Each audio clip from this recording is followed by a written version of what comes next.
Hai semua, Mas Astro di sini. Ini adalah info antariksa sepekan dari tanggal 7 sampai 14 Desember 2024. Beberapa info menarik pada pekan ini selain info aktivitas peluncuran antara lain, suksesnya uji coba Static Fire Booster 14, pengajuan pemekaran kota Starbase, titik terang hasil investigasi penyebab crash landingnya Mars Ingenuity, desain prototipe terbaru ekskavator Komatsu untuk pembangunan basis permanen di bulan. Oke, langsung saja kita mulai dulu segmen pertama dengan info aktivitas peluncuran yang terjadi dalam sepekan terakhir, di mana pekan ini agak sepi peluncuran ya. 8 Desember 2024, SpaceX, Falcon 9, Starlink Group 12 dan 5 diluncurkan dari pad SLC-40 di Stasiun Angkatan Luar Angkasa Amerika, Cape Canaveral, negara bagian Florida. Membawa 23 satelit Starlink untuk melengkapi konstelasi jaringan satelit Starlink di grup 12 dan 5 di orbit dekat bumi. Booster yang digunakan berseri B1086, telah terbang sebanyak 2 kali dan berhasil kembali mendarat di drone ship A Shortfall of Gravitas. 12 Desember 2024, CASG, Long March 2D, High Speed Laser Diamond Constellation Test System, diluncurkan dari situs SLS-2 di Pusat Peluncuran Satelit Jihuan, China. Membawa 5 satelit prototipe ke orbit dekat bumi di 3 titik berbeda untuk melakukan pengujian teknologi untuk rencana konstelasi satelit komunikasi. 14 Desember 2024, SpaceX Falcon 9, Starlink Group 11 dan 2 diluncurkan dari pad SLC-4E di basis Angkatan Luar Angkasa Amerika, Vandenberg, negara bagian California. Membawa 22 satelit Starlink untuk melengkapi jaringan konstelasi satelit Starlink di grup 11 dan 2. Booster yang digunakan berseri B1082 telah terbang sebanyak 9 kali dan berhasil kembali mendarat di drone ship Of Course I Still Love You. Dan ini menandai keberhasilan pendaratan booster Falcon 9 di drone ship ke-100 pada tahun ini. Di hari yang sama, 14 Desember 2024, Rocket Lab, Electron, Stonehenge diluncurkan dari pad LC-2 di situs peluncuran Wallops, negara bagian Virginia. Misi kali ini, Rocket Lab meluncurkan wahana pengujian bernama Hypersonic Accelerator Suborbital Test Electron, atau disingkat HASTE, ke suborbit.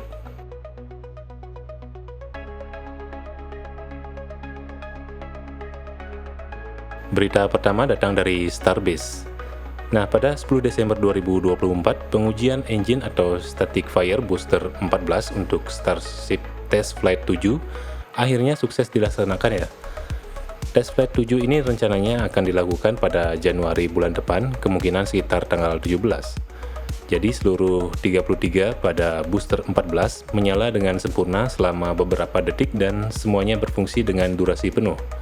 Beserta sistem pendukung lainnya termasuk sistem water deluge juga bekerja dengan maksimal. Kemudian sehari setelah pengujian Static Fire, Booster 14 diturunkan dari launchpad dan langsung dibawa kembali ke situs produksi untuk dilakukan inspeksi terakhir sebelum dipersiapkan untuk tahap selanjutnya. Lalu sehari setelahnya, tepat pada 12 Desember, Starship 33 dikeluarkan atau istilahnya rolling out dan siap menjalani pengujian Static Fire di pad pengujian Starship. Nah, yang menarik di sini, Starship 33 ini sudah versi Block 2 ya, jadi perbedaan fisiknya sudah mulai kelihatan jelas di sini. Sama seperti Booster 14, setelah pengujian Static Fire, Starship 33 juga nanti akan kembali ke situs produksi untuk dilakukan inspeksi terakhir. Setelah itu, pada bulan Januari, Booster 14 dan Starship 33 akan disusun kembali di tower peluncuran untuk dipersiapkan penerbangan uji yang tentu saja kita semua nantikan sebagai Starship Test Flight 7. Berita kedua, masih dari Starbase.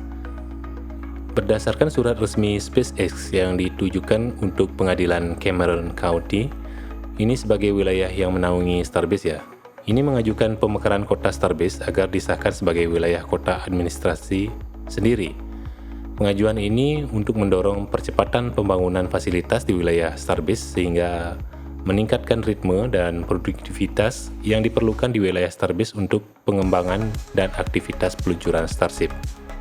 Jadi, keabsahan status kota administratif Starbase dirasa sangat penting ya, sehingga birokrasi-birokrasi yang sebelumnya cukup menghambat aktivitas pengembangan Starship bisa dikurangi, seperti salah satu contohnya, organisasi lingkungan hidup yang selalu mengganggu dengan alasan-alasan aneh mereka. Jika disahkan, maka LSM-LSM kayak gitu nggak bisa lagi ya menginspeksi dan mengintervensi di wilayah kota Starbase. Karena Starbase akan memiliki yuridiksinya sendiri, beserta dengan LSM independen di bawah otoritas kota Starbase, yang tentu saja lebih pro kepada aktivitas yang mereka lakukan ya. Tidak hanya alasan itu, percepatan perbaikan pembangunan fasilitas umum seperti jalan, ini tentu akan bisa dilakukan sendiri ya, tanpa harus mengajukan dulu ke Cameron County. Juga akan diperlukan berbagai fasilitas pendukung lainnya ya, selayaknya kota mandiri.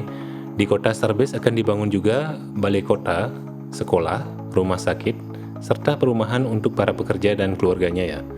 Ini kemungkinan akan menjadi prototipe seperti apa sistem kota yang ingin dibangun oleh Elon Musk untuk para koloni di planet Mars, di mana satu kota memiliki fasilitas peluncuran, situs produksi, serta fasilitas umum dan penunjang kehidupan warganya.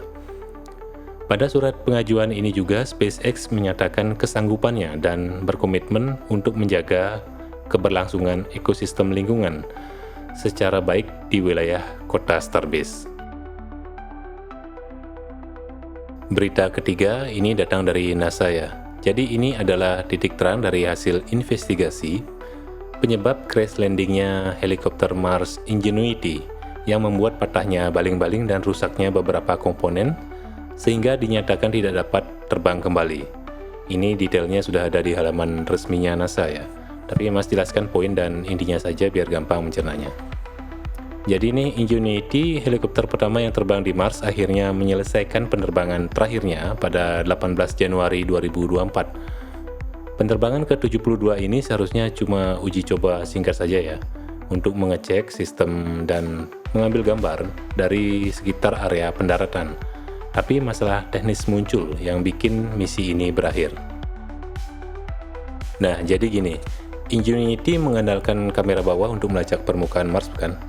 Jadi kamera ini harusnya bisa mendeteksi tekstur permukaan seperti kerikil atau pola lainnya, supaya bisa mengukur kecepatan dan posisi helikopter. Masalahnya, di penerbangan terakhir ini Ingenuity terbang di area Kawah Jezero, yang sebagian besar cuma gundukan pasir halus. Jadi sistem navigasinya tidak bisa mendapatkan data yang cukup ya untuk melacak pergerakan helikopter. Karena tidak ada cukup fitur di permukaan yang bisa dilacak, kecepatan horizontal Ingenuity jadi nggak terkontrol dengan baik ya. Ini yang akhirnya membuat helikopter mendarat miring. Nah, saat mendarat itu, beban berlebih langsung merusak keempat pilah rotor sampai patah di bagian ujungnya. Akibatnya sistem internalnya ikut rusak dan akhirnya komunikasi pun terputus. Nah, jadi gitu guys. Meskipun misi berakhir, penyelidikan teknis ini ternyata memberi banyak pelajaran buat pengembangan helikopter Mars di masa depan. Jadi data yang dikumpulin dari Ingenuity akan membantu para insinyur memperbaiki desain helikopter Mars selanjutnya agar lebih handal di misi-misi eksplorasi berikutnya. Dan tentu saja Mars Ingenuity yang seharusnya diperkirakan hanya bisa terbang 5 kali saja, tapi akhirnya bisa terbang sampai 72 kali ya. Menjadi salah satu pencapaian yang luar biasa karena mampu mengumpulkan lebih banyak data yang berharga yang bisa dipelajari. Jadi intinya ini nggak rugi-rugi amat lah ya. Berita terakhir datang dari Komatsu yang baru-baru ini merilis animasi prototipe desain ekskavator terbaru mereka ya untuk pengoperasian di bulan. Jadi ini adalah bagian dari hasil progres riset Komatsu untuk ikut serta dalam pembangunan basis permanen di bulan yang tentu saja akan memerlukan alat-alat berat untuk mendukung upaya tersebut. Membangun alat berat untuk lingkungan bulan tentu saja banyak tantangannya ya, terutama dari lingkungan yang sangat ekstrim seperti bulan.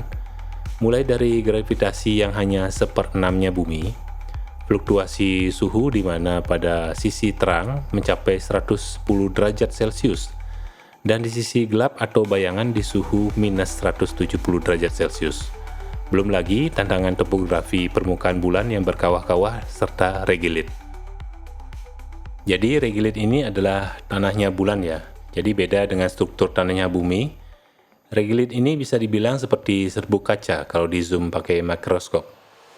Ini kalau masuk ke dalam komponen mesin akan sangat merusak karena sifatnya statik ya, atau bisa memercikan listrik. Tapi bagaimanapun alat berat semacam ini amat sangat diperlukan nantinya di bulan. Itu mengapa Komatsu bertekad menyelesaikan proyek ini sebelum 2030, di mana misi Artemis sudah dalam tahapan pembangunan basis permanen di bulan. Proyek ini juga bagian dari keikutsertaan dan pengambilan peran Jepang ya pada proyek Artemis untuk membangun basis permanen untuk misi jangka panjang penelitian dan penambangan mineral ramah lingkungan terbarukan helium-3 yang konon setara tenaga nuklir ya, tanpa limbah radiasi, yang diprediksi menjadi sumber energi masa depan.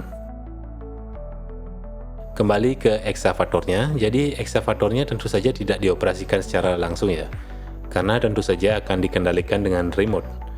Namun begitu, operatornya kemungkinan akan tetap tinggal di bulan, dikarenakan tidak memungkinkannya dioperasikan dari bumi.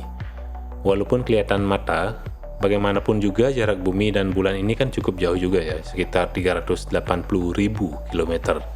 Sampai-sampai latensi radio saja perlu waktu 3 detik.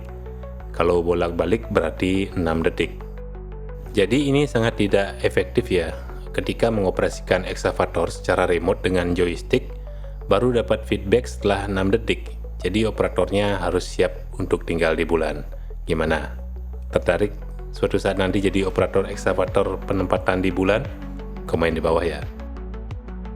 Oke, jadi itu dia guys, rangkuman info antariksa pekan ini. Jangan lupa subscribe untuk info teknologi, sejarah, dan perkembangan antariksa lainnya. Saya Mas Astro pamit undur. Panjang umur dan sejahtera untuk kita semua. Peace.